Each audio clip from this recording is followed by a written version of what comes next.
I am Y.E. Jenkins. Greetings, I am Destiny Black. Greetings, I am Alicia Jones. Greetings, I am Jamari Ryan. And on behalf of Omnitech Corporate Consulting, I'd like to say thank you for allowing us to present to you this case this afternoon. All right, today our agenda consists of a brief case overview, followed by our mission, vision, value statement analysis, our SWOT analysis, strategic issue, recommended strategy, implementation plan, and projected results. And we'll be happy to answer any questions. All right, as you know, you were founded in 1947 as National Car Rental Company. In 1991, Jack Taylor's son, Andy Taylor, was named Enterprise Rental Car CEO. But in 2013, Pam Nicholson was promoted to CEO of Enterprise. Here's the current vision statement. We felt that the current vision statement was not detailed enough, so we took the liberty of revising it for you. We're going to give you a second to look over that. Here's your current mission statement without the 9 key components, and we took the liberty of revising this for you. We feel that with these 9 key components, you guys as an industry will effectively penetrate the market and accomplish your end goal. With that being said, we're going to give you a second to look over that as well. And here's the value statement with your current values, and here's the revised values that we feel that you guys should implement. We feel that you guys should have integrity, quality, financial stability, growth, and also comfortability. Okay, so some of your guys' major competitors are Lyft, Uber, Hertz, followed by Avis. And now we're going to get into some of the strengths. So some of the strengths that we realize that you all are a diverse company. You are headed by Pam Nicholson, who is your current CEO. So when it comes to making important business decisions, you all have a diverse perspective. Next, we noticed that your all's revenue increased by $19.4 billion in 2015. And lastly, we noticed that you all employ more college graduates than any other American company.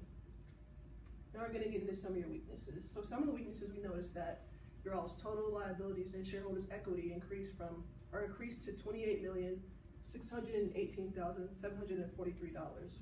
We also noticed that there was a recall on Toyota vehicles, 1.4 million, which affects Enterprise because they mostly carry an average of 28 miles per gallon. And lastly, we noticed that the burning of fossil fuels percent increased from 47% to 41% within the same period. And after assessing your strengths and weaknesses, we conducted an internal factor evaluation matrix and came to a score of 2.50, which means you guys are right on average when it comes to maximizing your strengths and minimizing your weaknesses. After assessing your strengths and your weaknesses, we found opportunities and threats that you all should take advantage of and are vulnerable to.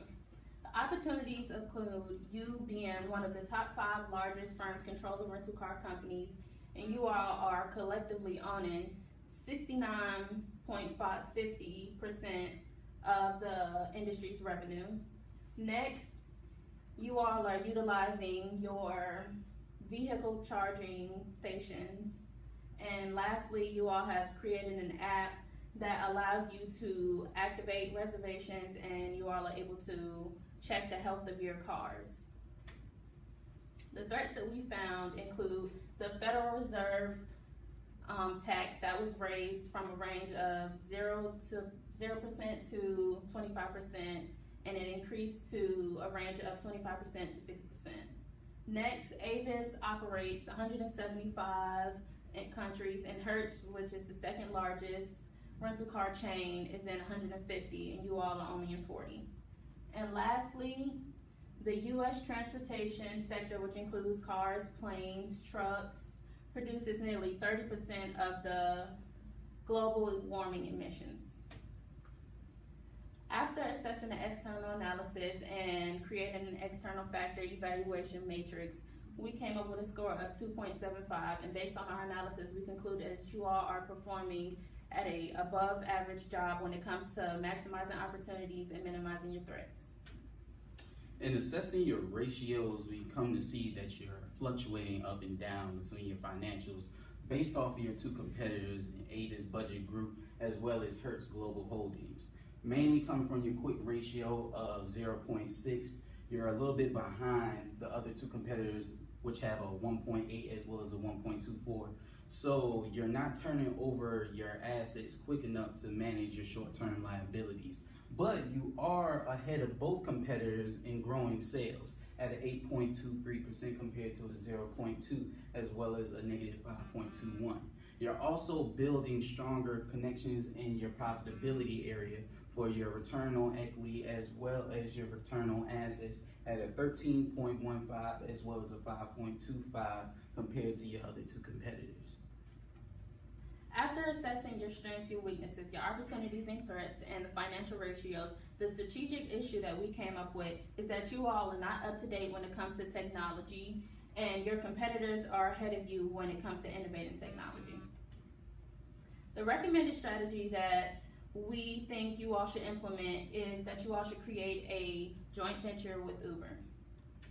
All right, here's the enterprise as of now. As you can see, we're very popular in the North America, Asia, and Australian markets. As far as marketing and promotion is concerned, we plan to use Twitter, Facebook, and other online promotions such as emails and radio promotions. And incorporating this strategy, we develop an implementation plan which is not only going to benefit you, but also benefit your investors as well as your customers, mainly through a conducted analysis on the car fleet in conjunction between you all as well as Uber Technologies. Once that's put into play, we're going to select the specific car fleet based on recommendations as well as certain requirements by Uber Technologies, ranging from 2000 all the way to 2016.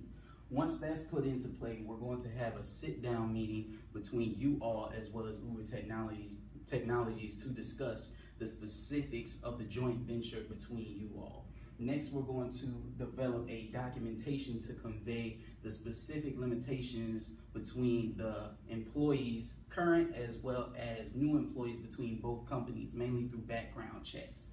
Once that's put into play, we're going to assess the specific insurance companies which are going to back these newer vehicles that are being incorporated into Uber technology. Once that's been moved up and the insurance company has been selected, we're going to move into a negotiation as well as a development of the contract between you two. Once that's put into play, the next thing will be to incorporate the marketing plan. This marketing plan is going to come from online promotions, radio promotions, Twitter, Facebook, and other online social media aspects. And once that's been put into play, we're going to integrate Uber technology as into the enterprise holdings to move along in the Car Fleet Association. Now, with this being said, there's going to be certain incentives between both companies. First would be a 15% discount on bulk orders from Uber Technologies between 20 and 25 cars at the minimum if they were purchased from Enterprise. Next will be for newer as well as current employees that use cars through Uber from Enterprise are going to receive a $100 incentive based on the numbered amount of passengers they pick up during this time frame. Now, for our projected financials, the actual cost of this strategy is going to be around $16 million.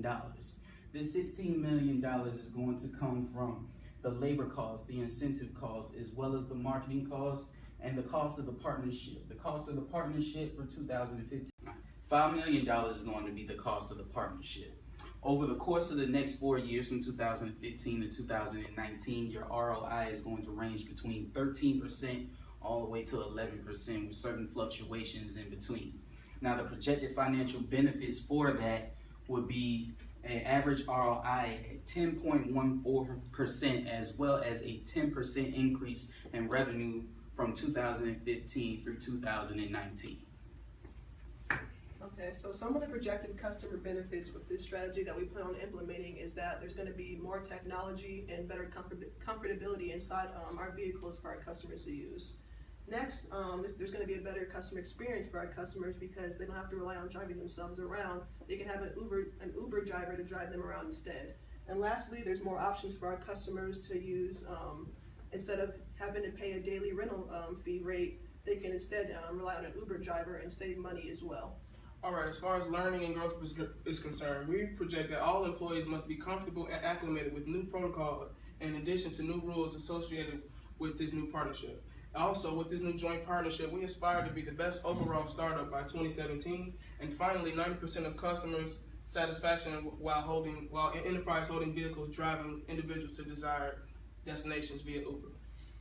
And as far as the internal business benefits, we project that you all will receive the highest customer experience among car rental companies award, the Money Magazine's Best in Travel Award, and the #1 entry-level employer from collegegrad.com award. By incorporating this strategy, you're definitely going to have certain risks behind putting this into play. We've analyzed a few and came up with the 3 most pressing issues that you definitely want to consider.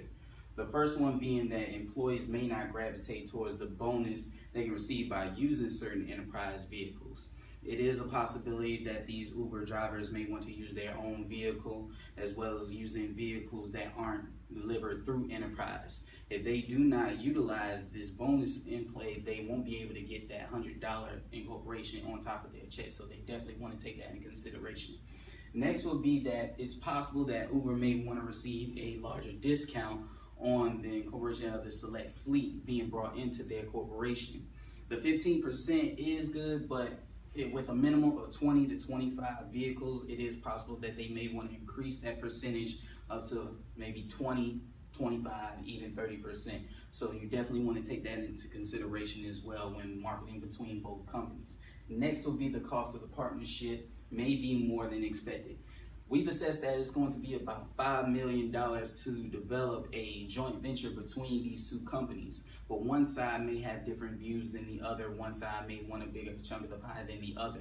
So when incorporating this sit-down meeting between both companies, you definitely want to set certain limitations and what's going to be put in play on both sides to come to a mutual agreement so everybody is going to benefit from this joint venture.